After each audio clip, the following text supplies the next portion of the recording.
Her ex-husband tried to humiliate her in court, but then the judge's verdict shocked everyone. The courtroom was filled with murmurs and whispered speculations as she sat at the plaintiff's table, her hands calmly folded on her lap.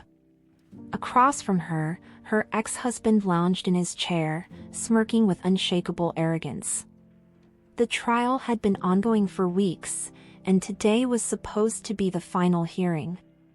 He had done everything in his power to paint her as a parasitic woman who lived off his success, a woman undeserving of anything from their marriage. The attorneys were making their final statements, and as expected, his lawyer was ruthless. "Your Honor, this woman contributed nothing to my client's wealth.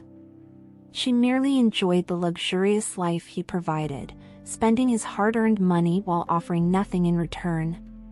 The words echoed across the room, and a ripple of judgment spread among the spectators. She remained composed, but inside, anger simmered beneath the surface. She had spent years by his side, supporting him in ways he would never acknowledge. While he worked long hours, she had built their home, handled their affairs, and, more importantly, had been the one who made sacrifices for his success. But he wouldn't admit that.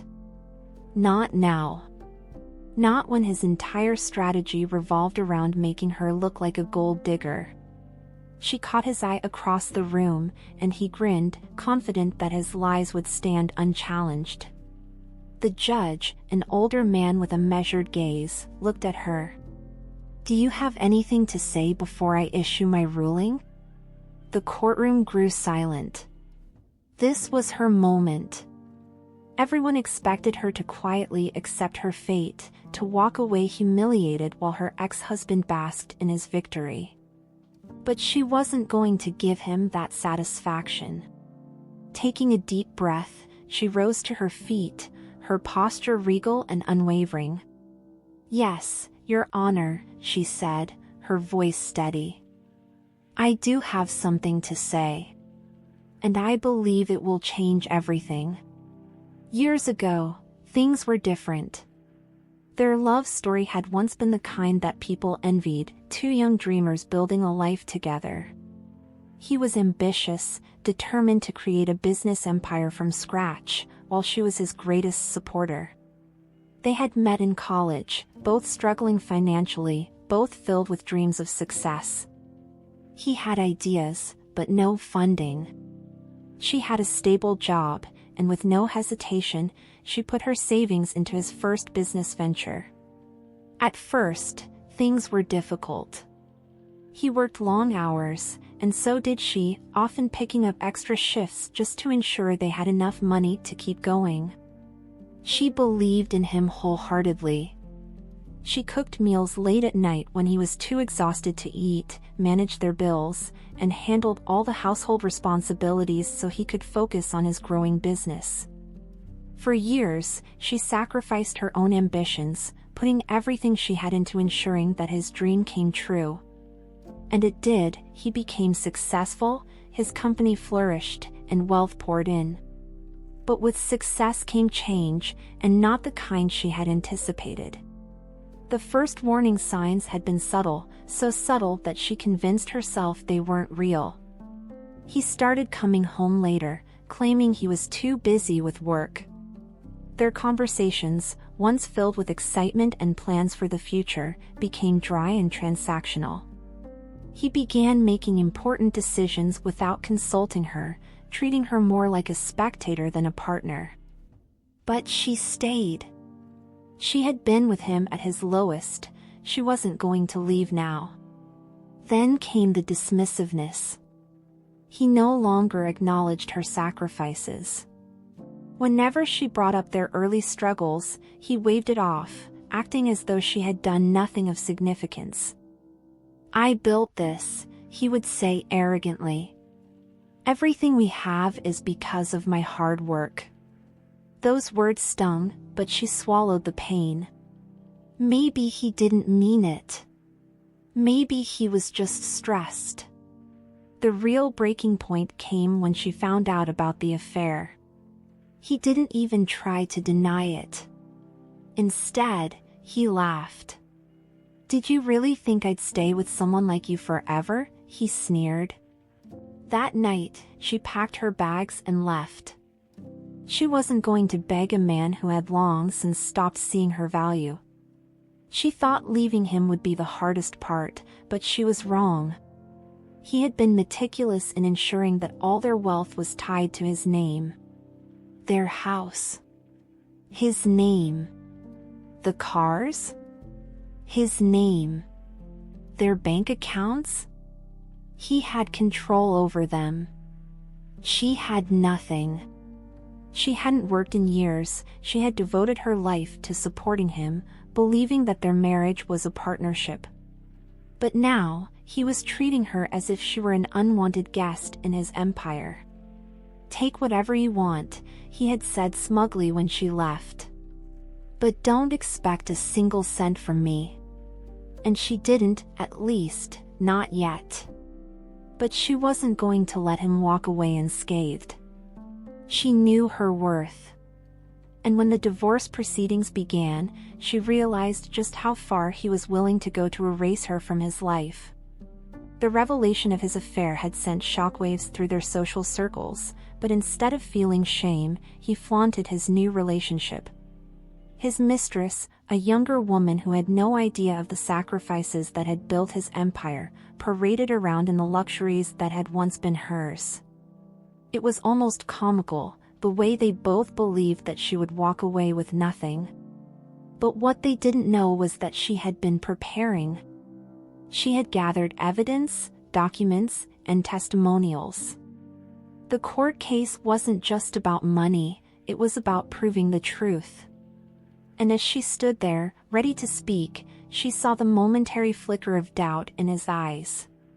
He thought he had already won. He thought she was broken. He had no idea what was coming next.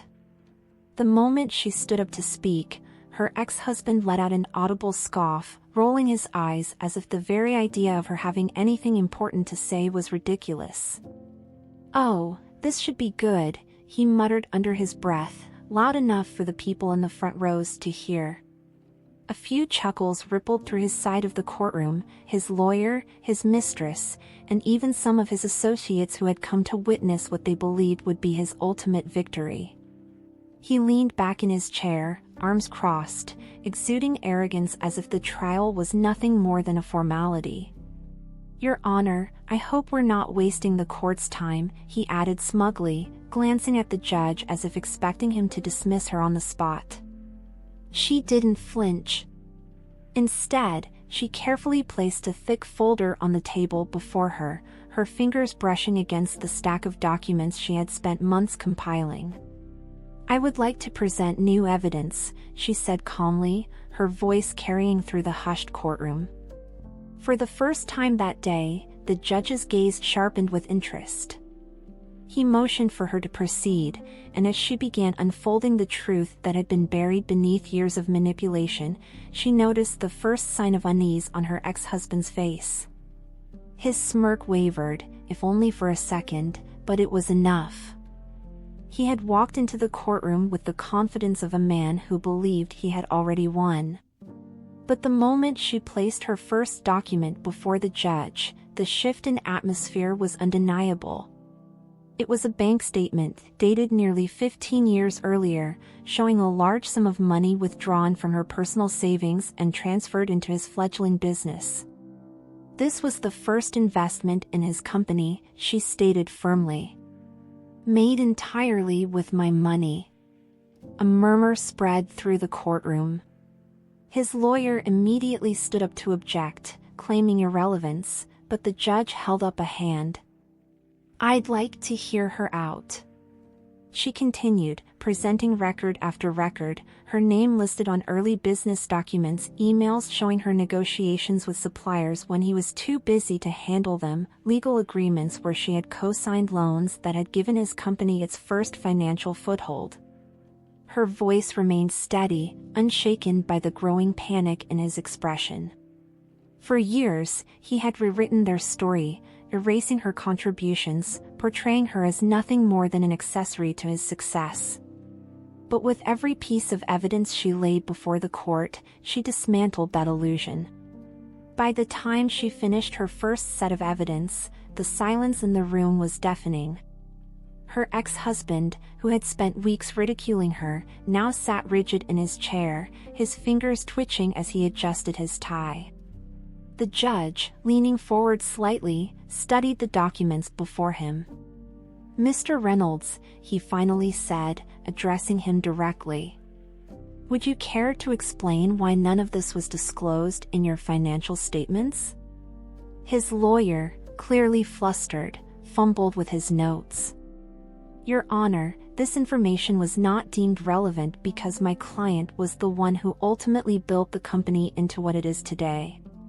She didn't allow them to twist the narrative. With respect, Your Honor, I didn't just invest money. I worked unofficially, without pay, handling critical aspects of the company when it was nothing more than a struggling startup.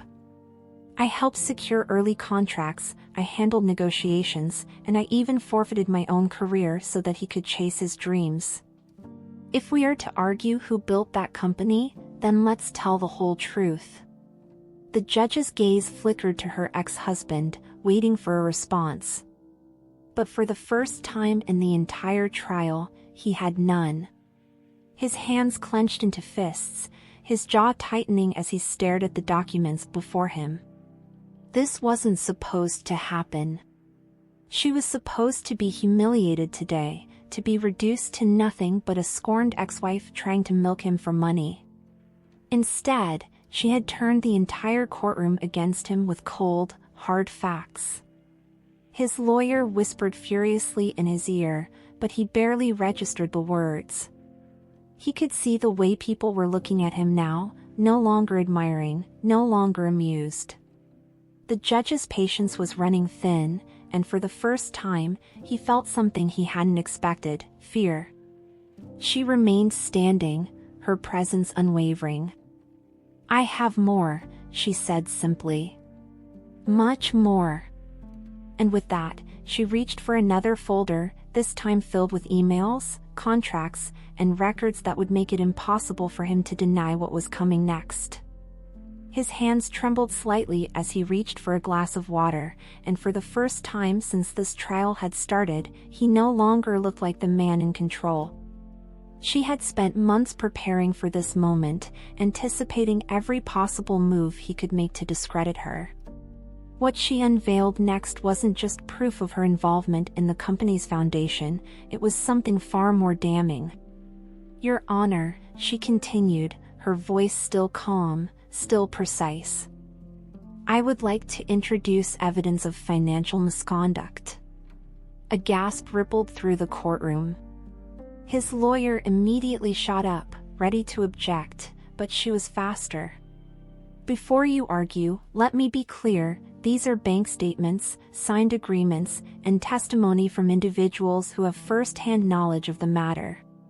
She slid the first page toward the judge. It was a document proving that, for years, her ex-husband had been hiding assets in offshore accounts. Money that legally belonged to both of them. He claimed in his filings that his net worth was significantly lower than it actually is, she said. "These documents prove otherwise." A hush fell over the room. Even the mistress, sitting smugly in the back, had suddenly gone pale. Her ex-husband, once so full of arrogance, now looked like a man who had just realized the walls were closing in. The judge leaned back in his chair, his fingers steepled as he regarded the stack of documents in front of him. He was no stranger to cases where one party attempted to hide assets during a divorce, but the level of deception unfolding before him was staggering. He had seen men try to twist the truth, but rarely had he seen one so utterly dismantled by cold, undeniable facts. The courtroom, once filled with quiet amusement at the defendant's antics, was now gripped by silent tension. Her ex-husband's lawyer attempted to compose himself. "Your Honor, we need time to review this information," the judge cut him off with a single, raised hand. You had ample time to disclose financial records. You assured this court that everything had been submitted honestly. His gaze sharpened. And yet, here we are. The ex-husband shifted uncomfortably, sweat beginning to bead at his temples. This was not the outcome he had envisioned. Just as the weight of the evidence settled over the courtroom, the doors at the back swung open. A woman in a crisp suit walked in, her heels clicking against the polished floor. The judge glanced up, mildly annoyed by the interruption, but her attorney immediately stood. "Your Honor, we have a witness who would like to testify." The ex-husband's lawyer shot up in protest, his voice taut with desperation. "Your Honor, this is highly irregular. The witness list has already been finalized." The judge, now clearly intrigued by the turn of events, merely raised a hand. "I will allow it." The woman took the stand, smoothing the hem of her blazer before placing her hand on the Bible to be sworn in. When she spoke, her voice was crisp and professional. "I was Mr. Reynolds' personal accountant for 6 years," she began, and just like that, his face lost all color. "During that time, I handled numerous financial transactions, including the movement of funds to offshore accounts. I was under direct instruction to hide certain assets in case of a divorce." The gasp that rippled through the courtroom was nothing compared to the sheer panic that flickered in his eyes. His carefully built narrative was unraveling before him, and now, the whole world could see it. The accountant's testimony was damning, but she wasn't finished. "Mr. Reynolds frequently withdrew money from these hidden accounts to fund his lifestyle," she continued, flipping through the stack of documents she had brought with her. "Lavish vacations, real estate investments, extravagant gifts, none of these were reported in his financial disclosure for this trial." The judge's expression darkened as he flipped through the paperwork, while the ex-husband's lawyer frantically whispered in his ear. It was clear that they hadn't expected this level of scrutiny. His mistress, who had been sitting confidently at the back of the courtroom, shifted uncomfortably. She had no doubt enjoyed the benefits of his hidden wealth, but now, she was realizing what it meant. If the court ruled against him, and it was looking increasingly likely, he wouldn't have the fortune she had counted on. She shot him a look, a silent accusation, as if blaming him for the fact that his deception was being exposed. But he had no response, because for the first time, he had no control over the situation. As the accountant continued, she unveiled another layer to his downfall. His company wasn't as stable as he had made it seem. While Mr. Reynolds has claimed to be in excellent financial standing, the reality is that his business has been operating under substantial debt, she explained, her tone unwavering. He has been shifting money around to maintain appearances, but in truth, his financial empire is far more fragile than he wants anyone to believe. The ex-husband's hands clenched into fists, his face betraying a mixture of fury and panic. For years, he had prided himself on projecting an image of limitless success, of being the self-made businessman who had conquered the world. But now, in front of the very people he had wanted to impress, his carefully curated illusion was crumbling. The judge turned to him, his voice even but firm. "Is there anything you would like to say in response to these allegations, Mr. Reynolds?" There was a long, agonizing pause. He opened his mouth as if to speak, but no words came. Because he knew anything he said now could be used against him. The mistress had been shifting uncomfortably in her seat for the past several minutes, but when her name was suddenly mentioned in the testimony, she froze. In addition to moving assets to offshore accounts, Mr. Reynolds also transferred significant sums of money to an account under the name of Miss Elaine Carter, the accountant continued, flipping to yet another damning document. These transfers were made shortly before the divorce proceedings began, which raises serious questions about asset concealment. A ripple of whispers filled the room. Elaine's eyes widened in horror as she turned to face him. "You told me you weren't hiding anything," she hissed under her breath. But it was too late. Her name was now in the legal record, and with financial fraud on the table, she was dangerously close to being implicated. She had spent months flaunting her relationship with him, enjoying the luxury, reveling in her supposed victory over his ex-wife. But now, she was realizing just how much of a mistake she had made. The future she had envisioned, one of wealth and comfort, was slipping away before her eyes. The weight of the revelations had shifted the entire atmosphere of the courtroom. Where there had once been an air of amusement at the ex-husband's expense, now there was nothing but cold judgment. His lawyer, clearly rattled, attempted to salvage what he could. "Your Honor, we request a recess to properly review this new evidence," he pleaded, but the judge had already made up his mind. "That will not be necessary."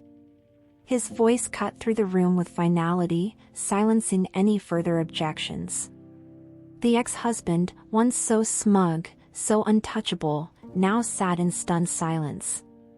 His reputation was in tatters, his finances exposed, his mistress turning on him by the second. And yet, the worst was still to come. She, the woman he had belittled and discarded, the woman he had tried to erase, remained standing tall. He had thought this day would end with her humiliation. Instead, it was ending with his. And for the first time since the trial had begun, he realized he had lost. A heavy silence fell over the room as the judge adjusted his glasses and glanced between the ex-husband and the mounting stack of damning evidence. His fingers tapped thoughtfully against the bench, the only sound breaking the suffocating tension. The ex-husband's arrogance had fully dissolved into nervous rigidity, his lawyer whispering furiously beside him, but it was clear there was little left to say. He had walked into this courtroom expecting to humiliate his ex-wife, to walk away unscathed while she was left with nothing. Now, it was his own empire crumbling before his eyes, and he couldn't stop it. She remained standing, unwavering, her hands clasped before her. She wasn't smiling, nor did she gloat, but the quiet strength in her posture was undeniable. She had fought for this moment, not out of vengeance, but because she refused to be erased, refused to let him rewrite history at her expense. The judge finally cleared his throat, straightening the papers before him. After reviewing the evidence and testimony presented, this court is ready to issue a ruling. The courtroom collectively held its breath, the weight of the impending verdict pressing down on everyone inside. The judge's expression remained unreadable as he turned his attention to her. "Mrs. Reynolds, based on the documents provided, it is evident that you played a substantial role in the financial foundation of your ex-husband's business. You were not merely a passive spouse but an active contributor, both financially and strategically. It is therefore this court's decision that you are entitled to a significant portion of the marital assets, including a stake in the company." A wave of gasps rippled through the room. Her ex-husband visibly stiffened, his mouth parting in shock. His lawyer shot up in protest. "Your Honor, this ruling is unprecedented. My client built that company," but the judge cut him off sharply. "Your client has misrepresented his finances, misled this court, and attempted to defraud his spouse of what is rightfully hers.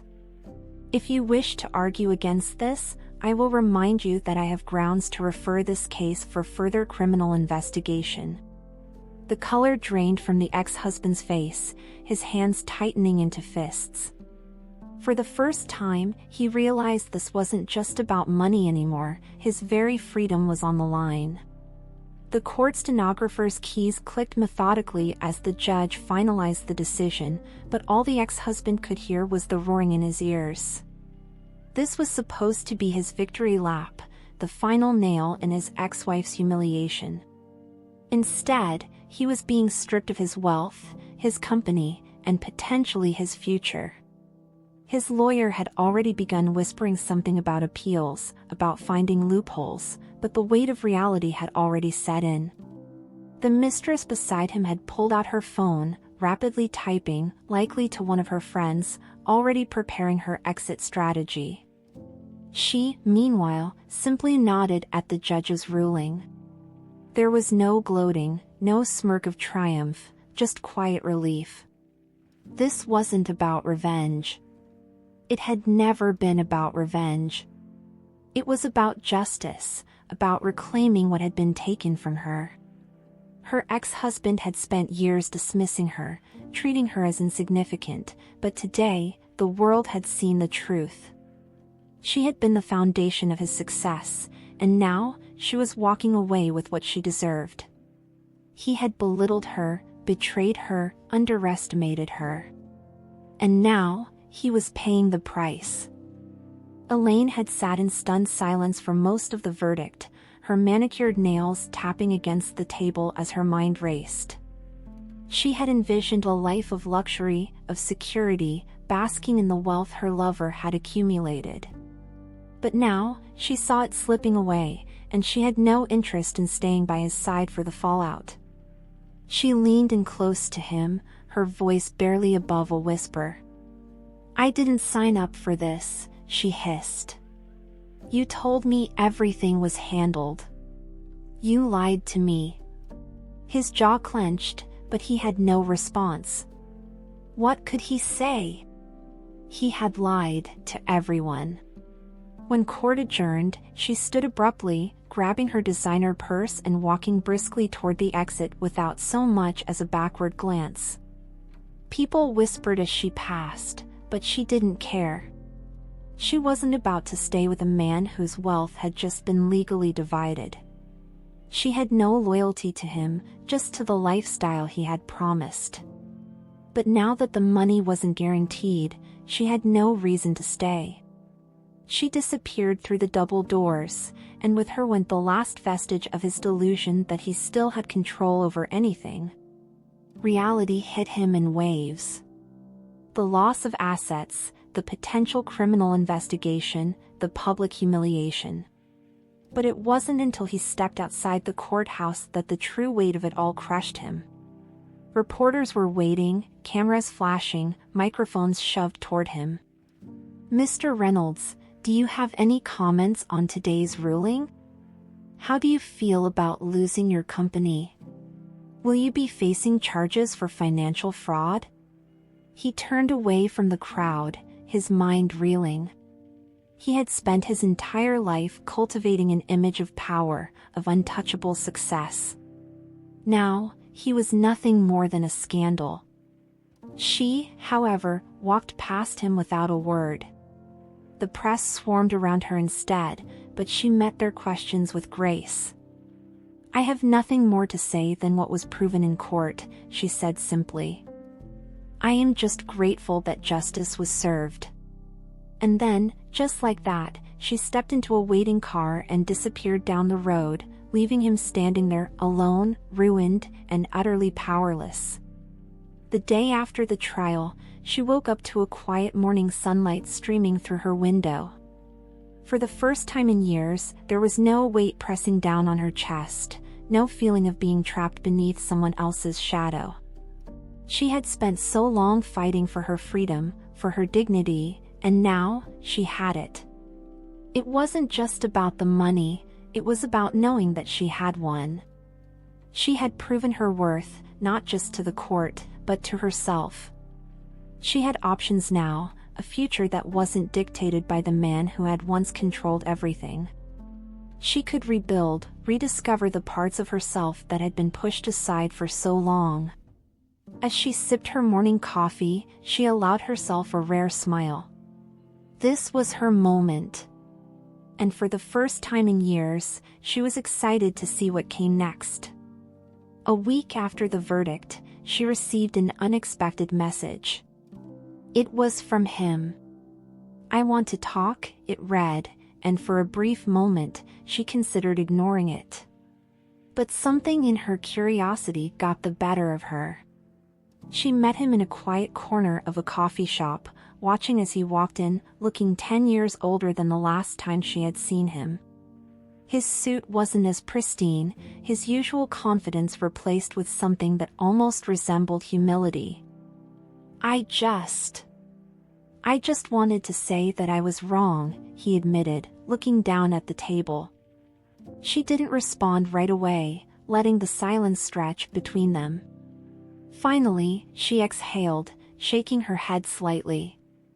"It's not about whether you admit it or not," she said. "The damage is already done." He nodded slowly, as if he had expected that answer. "I just wanted you to know," he murmured, before standing and walking away. She watched him go, feeling no anger, no resentment, just closure. Her victory wasn't just about reclaiming assets.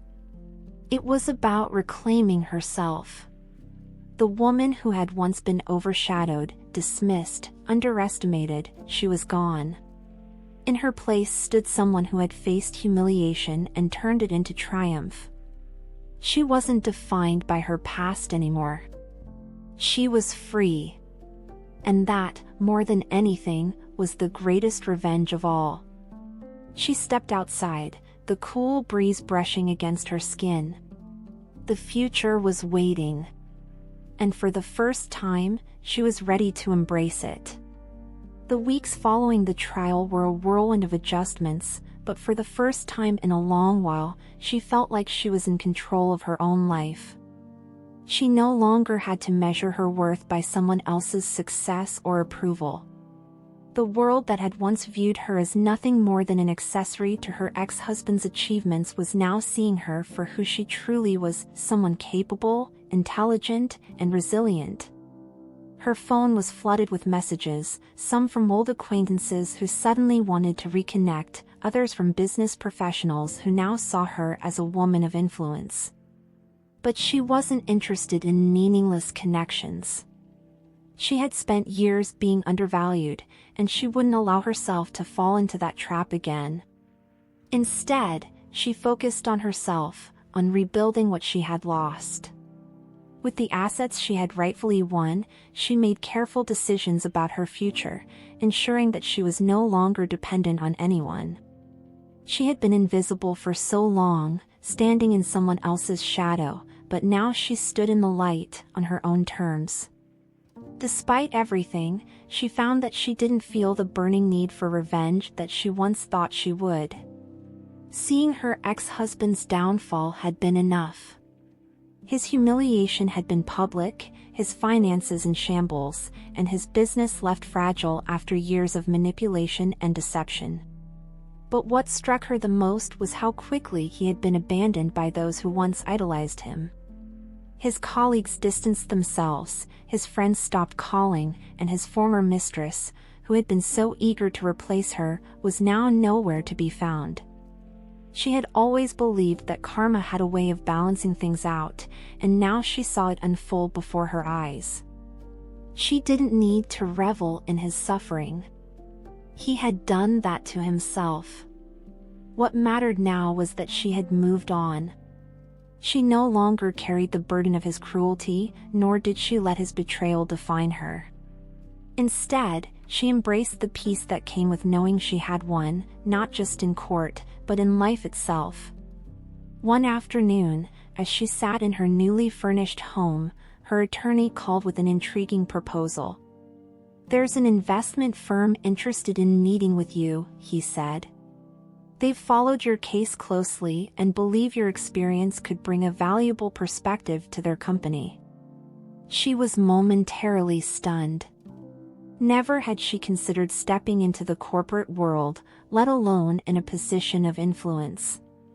"They want me?" she asked, still processing the idea. "Absolutely," her attorney affirmed. "They see someone who understands perseverance, negotiation, and financial strategy." And frankly, they're right. The idea was both thrilling and intimidating. She had spent so many years behind the scenes, supporting someone else's ambitions, that she had never truly considered her own potential. But now, here it was, an opportunity to carve out her own legacy, to prove to herself that she was capable of building something without being reduced to a footnote in someone else's story. After a moment of thought, she smiled. "Let's set up a meeting." Walking into the boardroom weeks later, she no longer felt like the woman who had once been belittled and discarded. She carried herself with quiet confidence, knowing she had earned her place at the table. The executives greeted her with genuine interest, treating her as an equal rather than as someone's former wife. They spoke about business, about investment strategies, about opportunities for her to take a leadership role. And as she listened, she realized something: this was what true respect felt like. Not forced admiration, not reluctant tolerance, but genuine recognition of her abilities. For years, she had been told she was nothing without her ex-husband. That without him, she would fade into obscurity. Yet here she was, standing in a position he never imagined she could reach. She was no longer living in his world, she had built her own. And as she left the meeting with a contract in hand, she understood that this was only the beginning. Her story was no longer defined by him. It was hers, and hers alone. Word of her success traveled fast. It didn't take long before her ex-husband heard about her new position, about the influence she was gaining, about the life she had built without him. He had lost everything: his wealth, his business, his reputation, and now, he had to watch as the woman he had once dismissed rose higher than he ever imagined. For the first time, regret settled deep in his chest. He had spent so much time trying to tear her down that he never once considered what would happen if she built herself back up. And now, he had to live with the knowledge that she had thrived in ways he never could. He thought about reaching out again, but what could he possibly say? There was no apology that would undo the years of mistreatment, no words that could erase the way he had tried to erase her. He had already seen the way she looked at him the last time they spoke, indifferent, unmoved. She had let him go long before he realized he had lost her. And now, he was left to sit in the ruins of his own making, knowing that his greatest mistake wasn't just losing the trial. It was losing her forever. Standing on the balcony of her new apartment, she gazed out at the city skyline, taking in the moment. This was what freedom felt like. No longer confined to someone else's expectations, no longer burdened by the weight of someone else's ambitions. She had spent so long believing she was powerless, but now, she understood that she had always had the strength, she had simply forgotten it. And now, there was nothing holding her back. Her past no longer defined her. Her pain no longer controlled her. She had fought, she had endured, and in the end, she had won, not just in court, but in life. As the cool night air brushed against her skin, she closed her eyes and exhaled deeply, allowing herself to embrace everything she had become. She wasn't just the woman who had been humiliated in court. She was the woman who had risen above it all. And that was a victory no one could ever take away from her.